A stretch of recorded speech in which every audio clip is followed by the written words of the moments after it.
What's up, everyone? Welcome back to the Fit Dad Club podcast. My name is Jason Barrett, here without Travis Jones this week. And the topic that I wanted to cover, and the thing that I thought would be really relevant for a lot of people getting into school holidays, getting into summer, is what are the convenience hacks? What are the easy ways, especially when it comes to meals, that you can stay on track during a busy period? Now, for those of you who aren't already, feel free to subscribe, follow us on Instagram at fit_dads_club, and send us through a DM if you have any questions or anything that you'd love us to cover on the podcast. We would really appreciate it. And don't forget to leave us a 5-star rating and review if you found anything helpful. So what we're looking at is, what are the convenience things? What are the simple stuff, whether it's takeaway, whether it's meal prep, right? All of the boring stuff is meal prep and buy vacuum sealed meals and all that kind of stuff. But what are some other lesser known convenience hacks that can help you stick to your goals, that can help you create meals that are super simple? And the first one I'm looking at is going to be meal prep in general, but I like to think about meal prep slightly differently to a lot of people. I don't typically prepare, like, let's say, a chili con carne as a whole dish. Like, you've got the meat and you've got the rice and you've got the beans and everything and separate it out into nice, neat little packages and put that in the freezer. I like to think more often than not about preparing just the protein in advance. I kind of call it like protein prep. So for me, one of my biggest ways of doing that is chicken thighs. You can get a bulk pack of chicken thighs, 1.2 to 1.8 kilos, season it. And for me, the way that I tend to season it is always sort of Asian style. You can do it with dry rubs if you want, you can just get a generic pre-blended rub, sprinkle that all over the chicken, paprika, salt, pepper, garlic powder, onion powder, that kind of stuff, a little bit of oil, rub that together and pop that. My easy way of cooking chicken thighs in the oven is max heat, like 230, 240 degrees Celsius, and just let it run until it's crispy and almost black and very brown on the edges. And that way you always get a pretty decent, you're not too much at risk of overcooking chicken thigh. And even if you do, it's fine.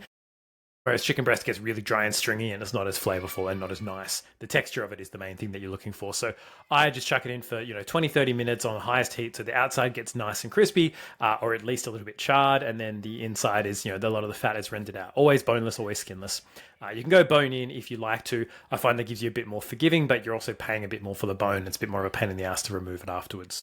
Chicken thighs are mine. I like to do it like a wet marinade. So I'll do like soy sauce, oyster sauce, salt, pepper, garlic, like just a jarred garlic, and spread that in there. A little bit of oil and just marinate that with a bit of corn flour. And then sometimes you get those nice little crispy bits from the corn flour, but in general, it just helps it sort of, the marinade stick to the chicken thigh.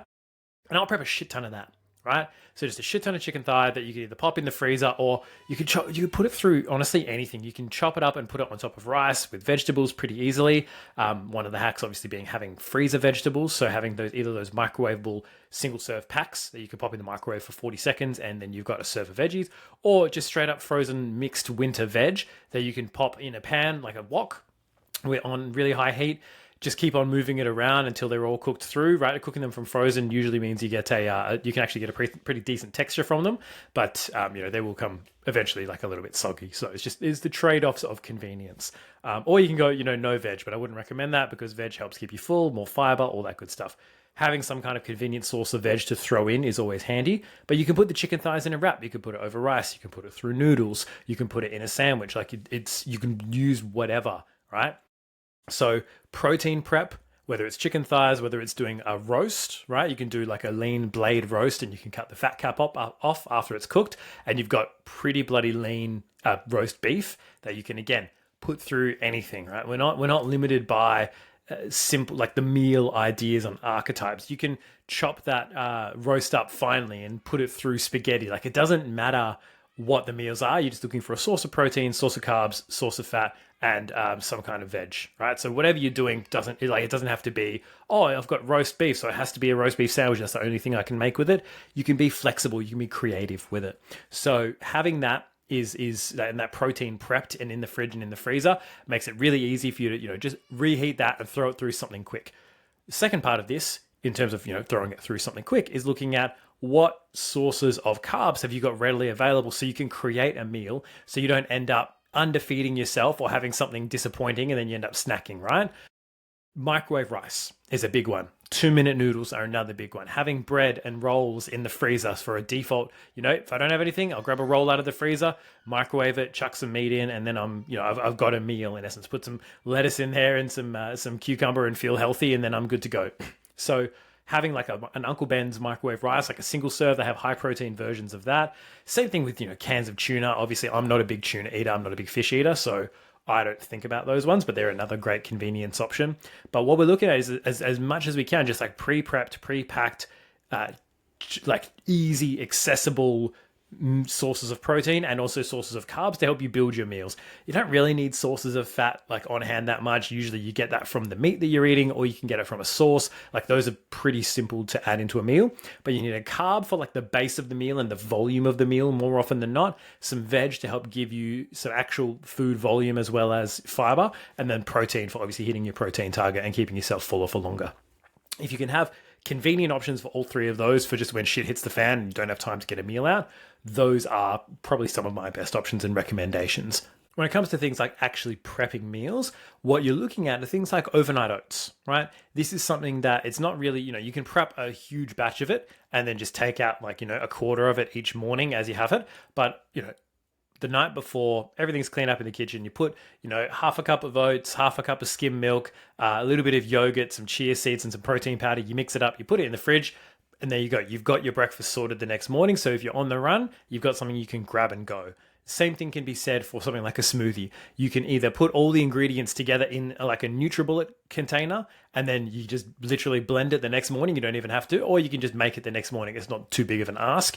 A smoothie is a really, really good convenience option because adding frozen berries or ice to it will add a lot of volume. The blending up of the cold solid and just kind of creates this expansive property where it ends up giving you a lot more volume out of the smoothie than you would have otherwise if you used unfrozen or like raw berries. Like it's just, I don't know the science behind it, but it works.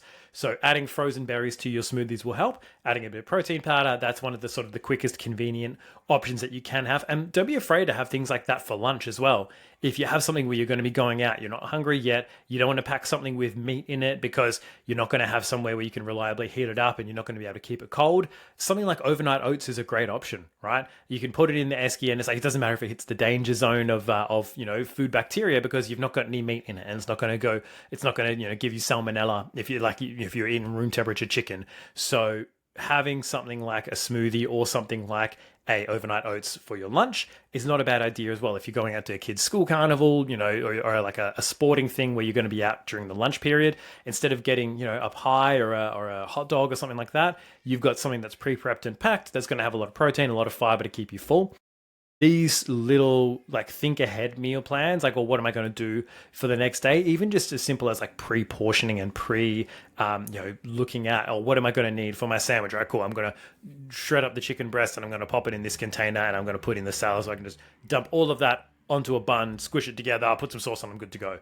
Right. So thinking ahead as much as possible is one of the easiest ways to make those meals more convenient for you. Then you've got things like My Muscle Chef meals and pre-made like meal services, things like, U Foods and Core Power Foods. There are a lot of places that will send you, the vacuum sealed or the Tupperware container meals that are honestly a godsend just to have 3 or 4 in the freezer sitting there ready to go, or even in the fridge because they're vacuum sealed, they last a fair while. But having those sitting there ready to go in the fridge, so it's like if you don't, like either you can't be fucked thinking about it or you've just got somewhere you need to be and you don't have the time to make a proper meal, put that in the microwave for 2 to 5 minutes and then you're done. You're good to go. You can just eat that and be done with it. You don't have to think about prepping. You can do other stuff while that happens. Those vacuum sealed meals are a lifesaver as far as they are so much better for you to have and not need than to need them and not have them. So even if you think, oh, I'll be fine, I've like prepped out and planned what all my meals are going to be. It's like, we know we have kids, the best laid plans often go awry. Having those there just as an oh shit option, because there's a lot of oh shit moments and you need to have something to fall back on. Speaking of falling back on something, that's where sort of fast food comes into play as well. Thinking about fast food as a backup option for if shit hits the fan, I know that there is a Macca's X distance away or a Subway or a Nando's, and knowing this is the option that I'm going to get from there.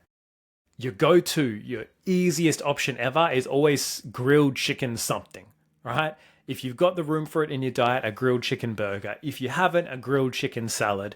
Like, you can never go wrong with something like that if you're on a fat loss plan and you want to stick to that fat loss plan. Nando's have it's like a superfood salad where you can add chicken. Subway have the 6-inch subs. You get double meat chicken strips, and that's one of the leanest and the highest protein that you can get. Same thing with their salads, right? And like Macca's have them. A lot of places nowadays have the option for something like a grilled chicken burger or a grilled chicken salad. It's just getting it with a Coke Zero, without the full sugar Coke, without the chips, without the cookies. That is the key.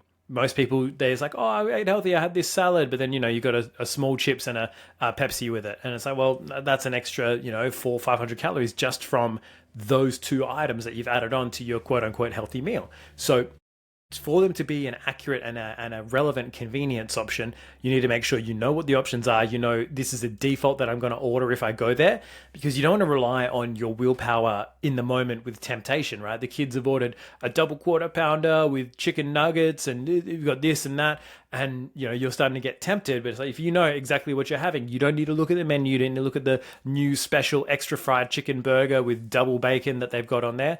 It's like, cool, I know I'm getting exactly this. This is what I'm ordering. You don't look at the menu. The same hack can be used for things like restaurants too. You look ahead of time, go, cool, this is what I'm going to order. You don't look at the menu again, because all that's going to do is lead you down to temptation and go, oh, I wonder, these popcorn chicken bites sound really good, or these cheeseburger spring rolls sound amazing. It's like, well, if you stop looking at them, then they stop having an impact on you. You stop having to resist them every time you look at the menu. Same thing for fast food, right? So making sure that you are planned ahead of time, you know exactly what it is that you're going to have, and sticking to that. That's the biggest thing when it comes to those sort of convenience meals. And finally is looking at a make ahead option that you can store in the freezer when you're using something like a slow cooker, right? Or a pressure cooker. I've seen people use these before, these like slow cooker bags or these pressure cooker bags where they'll get either vacuum sealed or just in like a sandwich bag or a Ziploc bag. And they'll just have all the ingredients that they need to dump into a slow cooker, turn it on, high for 8 hours or 10 hours, and then they've got a slow cooked meal, right? You're best off usually with something stewy. You've got, meats that benefit from being slowly cooked over time. So think about, again, chicken thighs, you've got like beef chuck, a lot of, pork meats, like pork shoulders and that kind of stuff that have a lot of connective tissue that will benefit from a low and slow cooking approach, with plenty of liquid to keep them moist and plenty of vegetables as well. So think like a beef chuck with some carrot and onion and potato and that kind of stuff. You can let that go for 8-10 hours. If it's a bit overcooked, doesn't matter, but there are heaps of those options that are available too. So thinking about using the slow cooker if you need to, either putting it on the night before when you know you've got time, but it's always having the meal top of mind and ready to go is king when it comes to convenience. If that hits the fan, you've got freezer meals. If that hits the fan, you've got takeaway options. If that hits the fan, you've got the chicken thigh that you meal prepped last week because I told you to do it, and then you've got some Uncle Ben's, microwave 90-second rice in the cupboard that you can throw together for a quick high protein meal that's going to leave you feeling fuller and more satisfied than just snacking on things all day long. That is kind of my tips when it comes to convenience, especially around food. There's plenty more out there, but those are the ones for me that are really relevant and really make a difference for a lot of dads. So if you have any more, feel free to comment them. Let us know. Let us know what some of your convenience hacks are, and we can share them with other dads to help make life a bit easier this school holidays and make life a little bit easier for people when on the weekends as well. Because everything we've said about holidays and Christmas break and everything else that's happening equally applies to the weekends when you don't have a lot of structure, when things are crazy, when you've got to run back and forth between things. That's when it's really important that you make sure you've got your convenience options sorted. You know exactly what they are and you know what your fallback is. So until I see you next time on the Fit Dad Club podcast, peace out.